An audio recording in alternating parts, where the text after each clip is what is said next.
emangnya oke itu dalam diri anak kita. Bu, nanti mah esnya tuh ribuan jualan kedai esnya, punya harinya. Ibu tahu yang punya apa? Dulunya dia warungan biasa loh Bu, gitu kan, dari tropelnya warungan biasa, cuma dia buka di sini, buka di sana, masukin barang, akhirnya ngebrand apa, akhirnya di mana-mana, sampai di pelosok juga ada yang namanya Alfa Indo kayak gitu ya. Jadi nggak membatasi ruang berpikir anak, kreativitas anak. Jelas ya? Oke. Dan saya pastikan dari 8 kecerdasan yang tadi dijelaskan, ada 3 di antaranya yang dominan di anak kita. Pertanyaan saya Bu, penting nggak mengetahui kecerdasan anaknya Bu? Penting apa penting banget? Penting. Oke, penting banget. Dari 8 kecerdasan itu, tadi saya bilang ada 3. Kira-kira nih Bu, anak kita cerdasnya di mana sih Bu? Kerawang, boleh Kerawang. Diobservasi boleh. Kayaknya saya sih cerdasnya linguistik, bahasa, boleh. Atau Ibu bilang, kayaknya saya mah cerdasnya semuanya deh. Bisa jadi, karena pada prinsipnya semua kecerdasan itu dimiliki. Namun ada 3 yang dominan. Mana yang dominan itu? Atau mungkin ada yang bilang, jika anak udah kamu tidak kesangkut semuanya. Nah, itu bukan berarti tidak cerdas, tapi belum menemukan. Coba angkat tangannya dulu, Bu. Oke, simpan di bawah temannya. Bawah temannya, oke. Yang mana aja? Oke. Tepuk-tepuk bawah temannya sambil ikuti kata-kata saya. Hei Bu. Hei Bu. Anak kita itu cerdas loh. Bu. Tahu nggak? Tahu nggak? Kecerdasan anak Ibu apa? Kecerdasan anak Ibu apa? Penting loh Bu. Penting loh Bu. Harus tahu ya. Harus tahu ya. Punya jawab sambil ngeliat? Ya iyalah.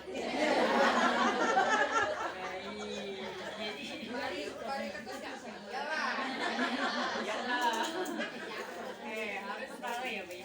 Untuk mengetahui kecerdasan anak itu banyak sekali caranya Ibu ya. Di antaranya kita bisa mengetahui dengan cara observasi gitu ya. Sebenarnya sih kalau kata-kata observasi sendiri itu biasanya dilakukan oleh guru gitu ya Bu ya, psikolog. Kalau anak saya kan sekarang jurusan psikologi ya, mudah-mudahan sama psikolog kami ya. Oke, jadi bukan untuk menyimpulkan juga, cuma untuk mengamati. Oh dia, kan kalau dalam bab kecerdasan ya Bu ya, oh dia cerewet gitu ya, oh dia kalau ngomong tuh nyambung, oh dia tadi kata Bu Rini yang gitu deh, orang kita cerdas di linguistik atau bahasa, iya kayaknya cerdasnya linguistik, saya disimpulkan seperti itu umpamanya. Jadi diamati gitu kan. Nah, namun proses yang tumbuh, yang muncul dalam diri anak, nanti yang kita bahas bahwa yang mempengaruhinya itu ada faktor genetika, ada faktor naturalis Bu, ada faktor lingkungan. Jadi bisa saja yang muncul dalam diri anak untuk saat ini itu bukan faktor genetikanya, tapi faktor lingkungannya, begitu ya. Sehingga hasilnya pun mungkin hanya sebatas hasil pengamatan, bisa saja nantinya berubah, begitu ya. Oke, atau seperti tadi Bu, kalau diobservasi itu kayaknya anak saya mah nggak punya kecerdasan deh gitu kan. Nah, itu bukan berarti dia tidak mempunyai kecerdasan, namun kecerdasannya saja yang belum muncul. Jadi untuk anak-anak yang seperti itu nggak bisa diobservasi, kasihan nanti hasilnya nol, nggak punya kecerdasan, begitu ya.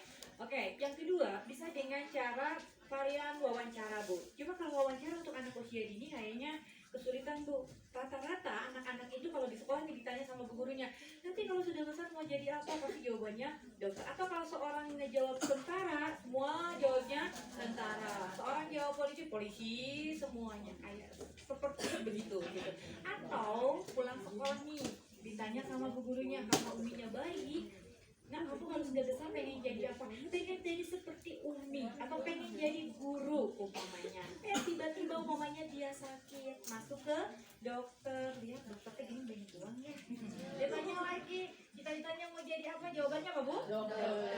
Ya, lihat polisi gagah di pinggir jalan, ditanya lagi pengen jadi polisi. Jadi bisa jadi kalau diwawancara ditanya itu ya berubah, atau bisa saja tes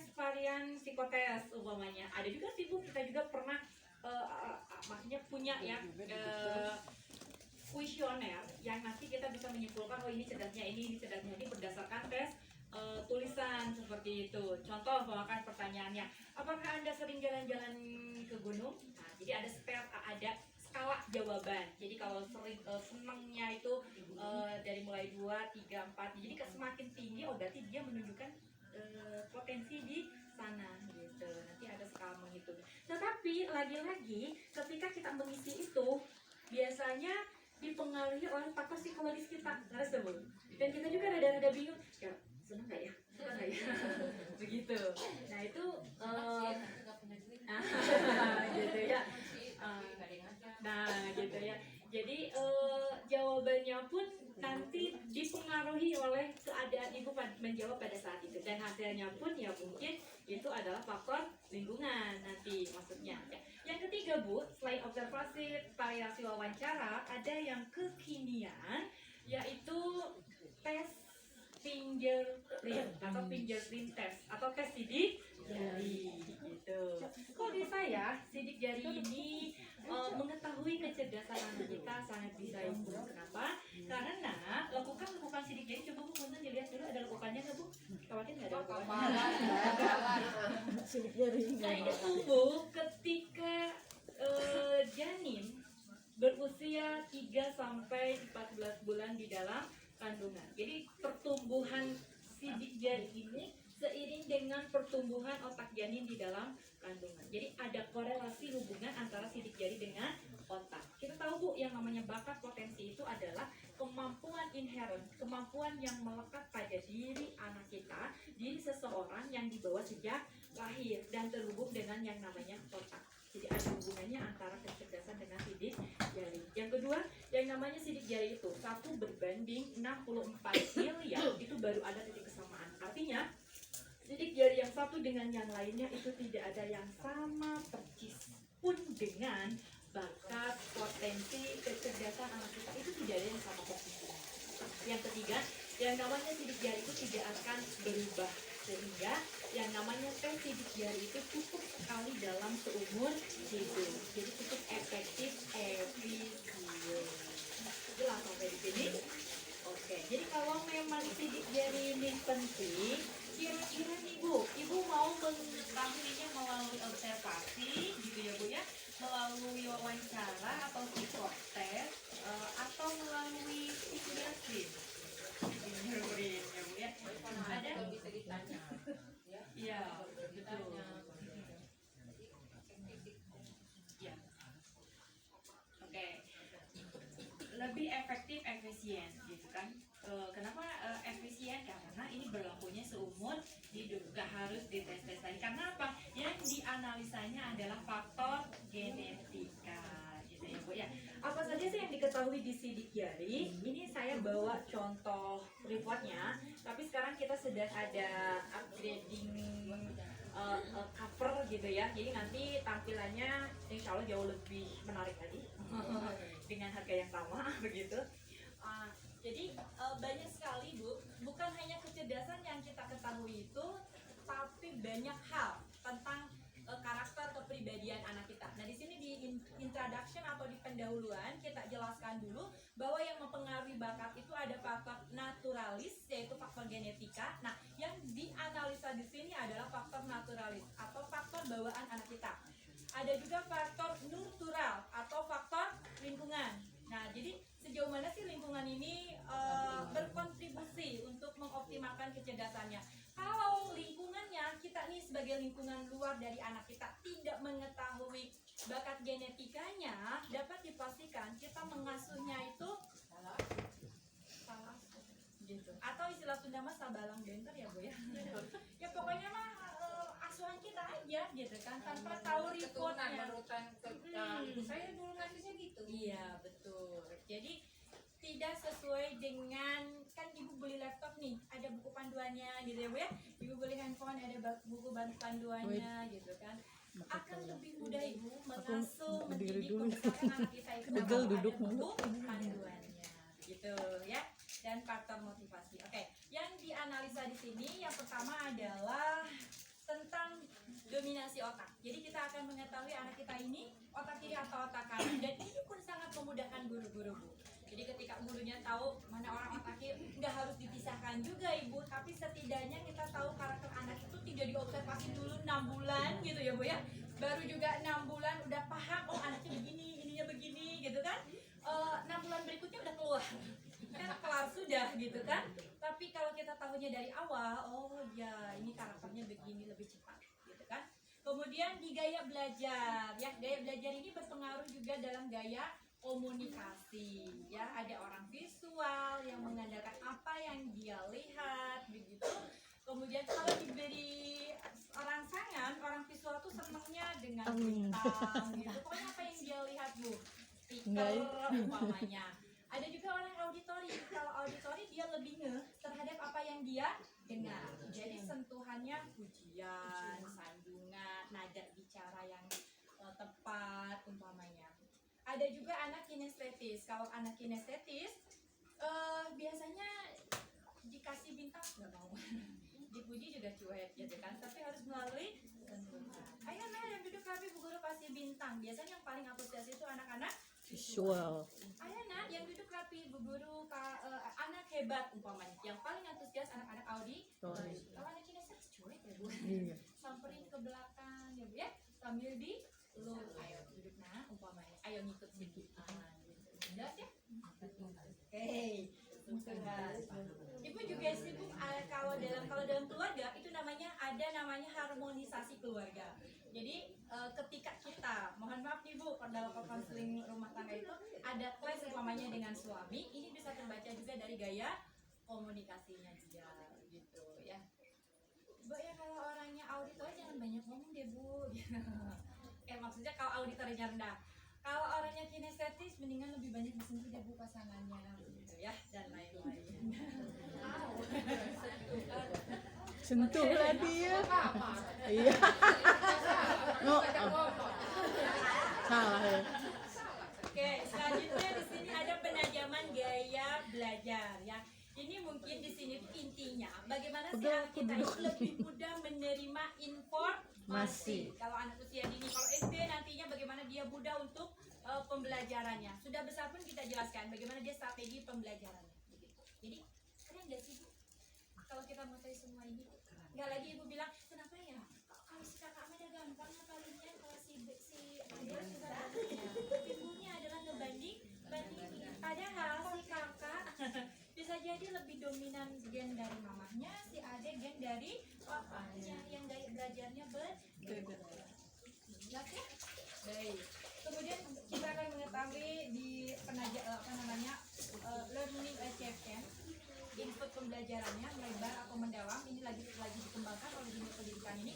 Kemudian respon style, bagaimana kita merespon sesuatu. Jadi respon style itu lebih begini Bu, bagaimana sih anak kita atau kita nih kalau yang karena analisis sidik jari kan bukan hanya untuk anak-anak ya, bisa saja nih kita ini dalam merespon sesuatu. Ada orang itu yang bergerak dulu baru berpikir, ada yang berpikir dulu baru bergerak. Nah itu tergantung kepada gaya dia dalam merespon sesuatu. Dan di sini enaknya tes sidik jari ini nggak ada istilah anak yang satu lebih baik daripada anak yang lain. Bagusan mana sih orang otak kiri dengan orang otak kanan? Dua-duanya juga bagus. Ada yang otaknya. yang nggak punya Otak.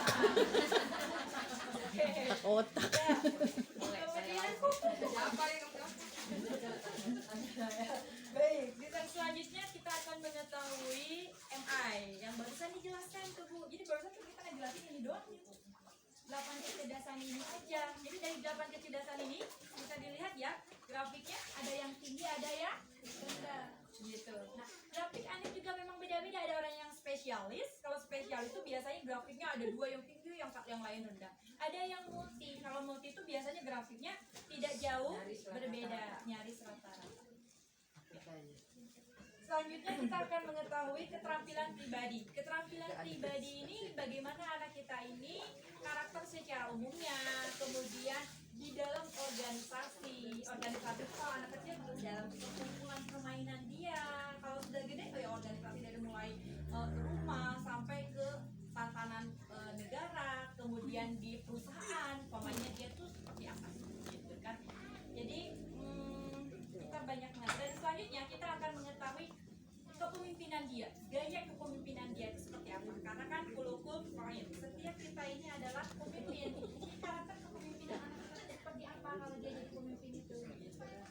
Ya, kalau kita juga sama ya pengertiannya begitu. Selanjutnya di sini adalah basic motivasi. Jadi basic motivation itu bagaimana anak kita ini termotivasi untuk melakukan sesuatu dalam segala hal begitu. Ya.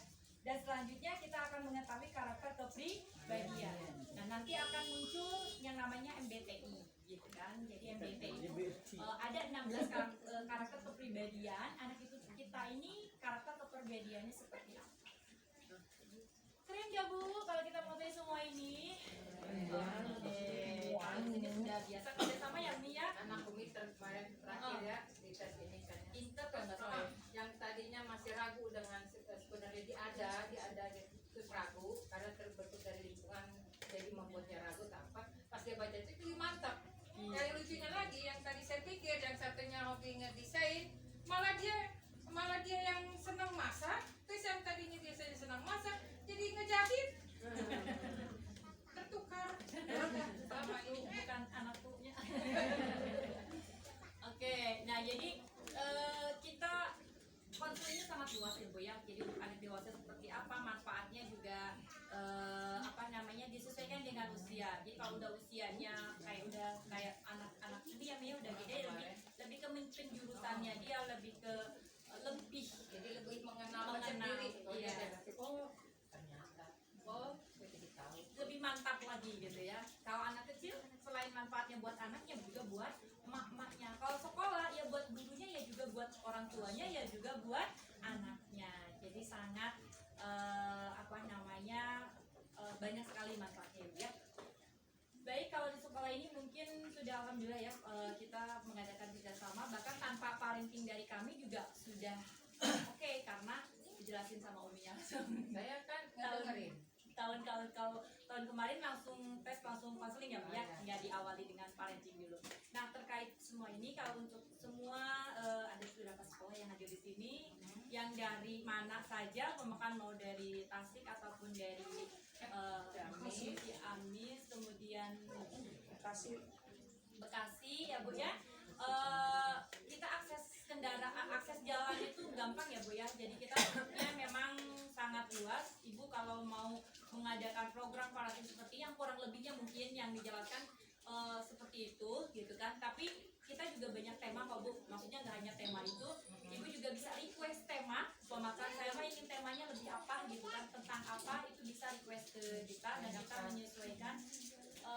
Namun intinya mungkin dalam parenting itu kita akan di akhir penjelasan parenting kita akan tawarkan seperti tadi tesnya mau tes sidik jari atau hati atau lain kalau memang mau tes sidik jari, tapi bukan hanya layanan parentingnya saja, kami juga ada layanan jasanya yaitu tes sidik jari begitu. Nah prosesnya sangat gampang, jadi nanti didata dulu siapa yang mau. Kalau jarak jauh sih biasanya kita pengen langsung gitu ya orang tuanya, kalau sudah ada belum dan sekolahnya, jadi kita datang itu udah dengan tim packing-nya langsung dites sidik jarinya berapa saat ke depan, minimal 1 minggu ya Bu ya. Kita adakan konseling. Jadi konseling itu dari tes bisa 1 minggu, bisa 2 minggu, bisa sebulan, bisa 2 bulan, maksimal di 2 bulan sampai 3 bulan juga dari kita nggak apa-apa. Nah lamanya ini bukan masalah proses analisa. Kalau proses analisa itu tergantung kepada antrian data ya Bu ya. Minimalnya itu 1 minggu hari kerja.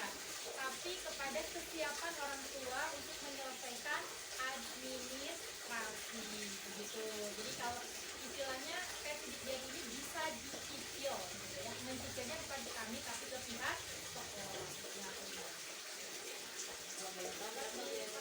Mau ada yang biayanya kita ada 2 paket smart dan paket profesional.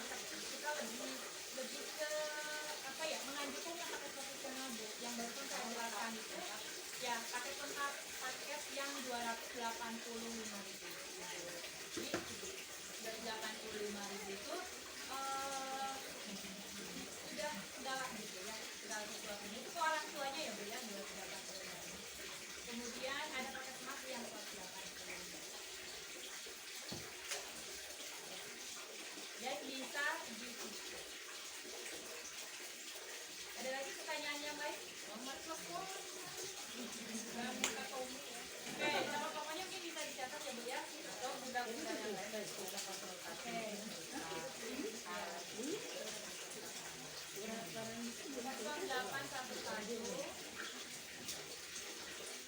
Itu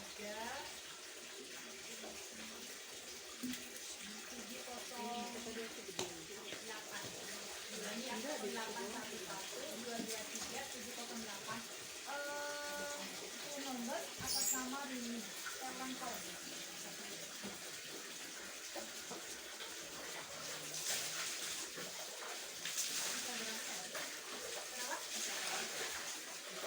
Oh, kita belum yang sekarang mau ini. Belum.